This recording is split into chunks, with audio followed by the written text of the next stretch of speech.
ጠላት ስታመልጪ ሲሳካልሽ አይወድም።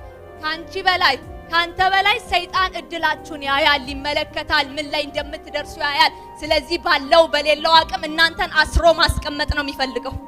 ኢየሱስ ጌታ ነው። ስለዚህ አምልጦ የወጣውን የእስራኤልን ሕዝብ እንደገና መልሳለሁ ብሎ ፈርዖን ከሰራዊቱ ጋር ምን ሆነ? ወጣ። እግዚአብሔር እቺን ሞመንት ይወዳታል። ልክ ለያዕቆብና ለላባ መሃል እንደገባ እግዚአብሔር በፈርዖንና በእስራኤል ሕዝብ መካከል ገባ። ዛሬ የምታዩዋቸውን ግብፃውያኖች ለዘላለም እግዚአብሔር ሲገባ ለዘላለም መከራህን አታየውም።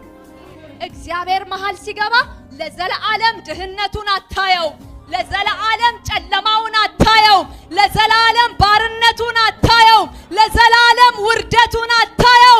እግዚአብሔር ሲገባ ለአንዴና ለመጨረሻ ይመልሳቸዋል።